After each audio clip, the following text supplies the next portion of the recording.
Tracking, alerting, protecting. This is WKYT News at 4. Old Man Winter blowing into town just in time for trick-or-treating. I'm tracking a very strong cold front that's right on top of Lexington. More on how much snow you can expect in just a moment. The early taste of winter comes on a big weekend with Halloween and the Garth Brooks concerts at Rupp Arena. How the city of Lexington is dealing with the crowds and traffic. Then the University of Kentucky gives Coach Mark Stoops a new contract worth more than $19 million. WKYT News at 4 starts now. Good afternoon, I'm Jennifer Palumbo. A blast of winter is blowing into the bluegrass state. Right now, temperatures are in the 40s, but some are in the upper 30s with light rain in Lexington. This is our Skycam downtown, which will be packed tonight with Garth Brooks fans. And the rain will likely change to snow. Chief Meteorologist Chris Bailey is tracking it all on this WKYT First Alert Severe Weather Day. Chris? Yeah, Jennifer, for folks out and about across central Kentucky right now, those thermometers are getting ready to tank. Already seeing some upper 30s to around 40 degrees getting into parts of northern and western sections of the area. Our cold front is now just to the southeast of Lexington. Strong northwesterly winds coming in behind that, gusting to 35 miles per hour over the next couple of hours as those temperatures drop into the upper 30s fairly quickly. Some sleet, a little touch of snow will begin to mix in with the rain as well. We've been getting some sleet and snow reports not too far away from Louisville into sections of Oldham County as well. And as temperatures hit the upper 30s with colder air that is upstairs, that freezing level continues to drop from top to bottom, so you can get some sleet and snow even with temperatures that are well above freezing. I want to show you what's going on upstream because whatever is developing from Chicago to Indianapolis is going to be working into Kentucky a little later on tonight. This is going to fill in with precipitation on Defender as we go through the next several hours. A lot of that will make the transition over to snow as we go through the next several hours. And by later tonight, there may be a hefty band of some snow setting up shop into parts of central and eastern Kentucky. A lot of coatings will be noted, especially on those grassy and elevated surfaces, but a local inch or two is a possibility. And Jennifer, far southeastern Kentucky, some areas down there could be talking about several inches. I'll show you who has a winter weather advisory when I come back in just a bit. We'll see you then, Chris. And the city of Lexington is getting ready for that wintry weather and big crowds downtown for Garth Brooks concerts. 80,000 people are expected for the 4 shows tonight and tomorrow night, and the city hopes to avoid traffic troubles. Lexington police are encouraging people heading downtown for the concerts to park in one of 2 places. Fans going to the early show should park in the High Street and Manchester Street lots near Rupp. If you're going to the 10:30 concert, you're asked to park in the lot at Old Frankfort Pike and New Circle. LexTrans shuttles will then take you to Rupp.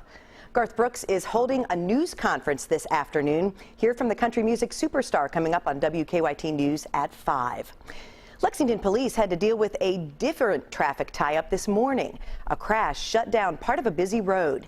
Police say a UPS truck and cattle truck collided around 2 this morning on Newtown Pike at Nandino Boulevard, and dozens of cows got loose. WKYT's Whitney Wetzel looks at how it affected the morning commute. Crews had a lot of work on their hands this morning, first rounding up loose cattle and then clearing wreckage while diverting traffic. Just before 2 o'clock this morning, police say a UPS semi rear-ended a cattle truck near Nandino Boulevard and Newtown Pike. The driver of the UPS truck was taken to the hospital with minor injuries. Police say several cows got loose after the crash, but many others were stuck inside of the trailer for hours. It was carrying about 70 cows. At least 2 of them had to be put down on scene, and several others were also injured. After crews got all of the cows out of the trailer and into new ones, they worked to clean up the wreckage.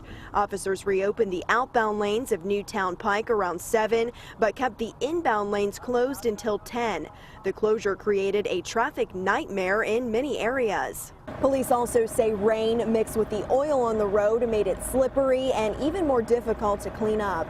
In Lexington, Whitney Wetzel, WKYT. Crews had to wait until daylight to search for some of the loose cattle on Eastern State Hospital's property. We're working on a number of other stories for WKYT starting at 4:30. Sam Dick joins us from the newsroom with a look at some of the news in progress. Good afternoon, Sam. Good afternoon, Jennifer. A man wanted for a hit and run involving a school bus is in custody now. Deputies in Perry County arrested Gary Daniels early this morning. Dispatchers tell us Daniels led police on a chase that ended in a crash. Right now, they say deputies have Daniels at the hospital for precautionary reasons. Investigators say Daniels' car hit a school bus on Highway 28 in Perry County on Wednesday morning. No one was injured in the crash. We'll have more on this story coming up on WKYT News at 4:30. If you want to take your kids out trick-or-treating tonight but don't want to deal with the cold and messy weather, there are some dry indoor options. Coming up on WKYT News at 6, we'll tell you exactly where you can take your Ninja Turtles and princesses for Halloween fun, where the weather will not get in the way. Yesterday, we told you about our WKYT investigation into football helmet safety across the state. Our investigation showed that 5 schools in central, southern, and eastern Kentucky received a less than good rating. And today, we sat down with the principal of Rowan County, who says they were unaware of a ranking system for athletic equipment and that the investigation was eye-opening. You will hear from him coming up on WKYT News at 6 o'clock. And that's a look at some of the news in progress. Jennifer, back to you. Thanks, Sam. Now to stories making headlines across the nation at 4. Investigators in Pennsylvania say they finally have their man, and now they want justice.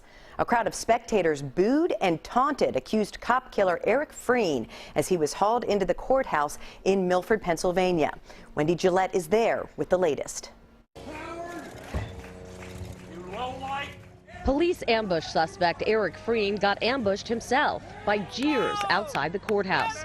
The former fugitive said nothing while people in the crowd vented their anger. Freen has a swollen nose and cuts on his face. Authorities say he already had the injuries when he dropped to his knees and surrendered Thursday evening without a fight. It ended a 48-day, $10 million manhunt. Are you sorry? Following his arraignment, authorities paraded Freen in front of the crowd again, and he was confronted with more questions. Why'd you do it? During a routine sweep, U.S. Marshals captured the 31-year-old survivalist and marksman near an abandoned airplane hangar. It's about 30 miles from the state troopers barracks where he allegedly shot 2 troopers.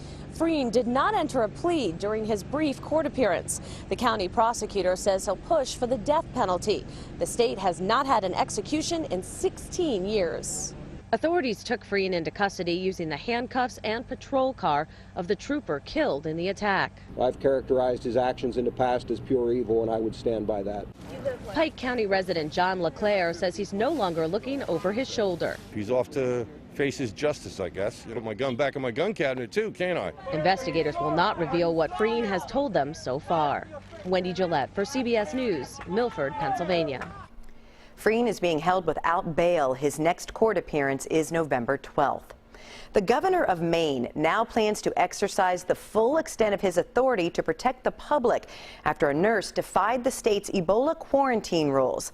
Officials wanted Casey Hickox to stay under house quarantine for 11 more days until the end of her Ebola incubation period. But in the past 2 days, she's gone out into public. Hickox, who treated Ebola patients in Sierra Leone, has twice tested negative for Ebola. She says the confinement violates her rights.